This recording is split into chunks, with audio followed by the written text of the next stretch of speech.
Hello everyone, আমি আবার অনেক দিন বাদে একটা মিনি ব্লগ নিয়ে চলে এসেছি।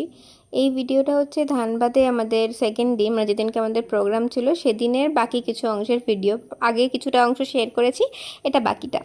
তো আমাদের কম্পিটিশনের প্রোগ্রাম শেষ হয়ে গেছে, আমরা প্রাইজও পেয়ে গেছি। এরপরে আমরা ওয়েট করছিলাম আমাদের ফেস্টিভ্যালের প্রোগ্রামের জন্য। ফেস্টিভ্যালে আমাদের গ্রুপ পারফরমেন্স আছে, তার আগে আমরা কিছু ছবি, ট্রানজিশন ভিডিও এইগুলো করে নিচ্ছিলাম।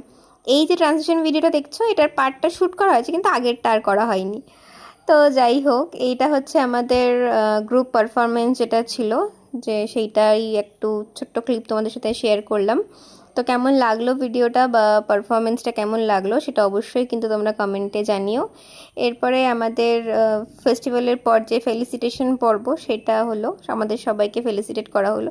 এখানে দেবজিৎ বসে একা একা ফোন ঘাঁটছিল, তাই সবাই মিলে একটু মজা করার জন্য ওকে ওই কার্পেট সমেত তুলে নিয়ে চলে আসলো। যাই হোক, প্যাক আপ হয়ে গেছে, মানে প্রোগ্রাম শেষ, এখন আবার রিসর্টের রুমে ফিরতে হবে। চলো আজকের মতো টাটা।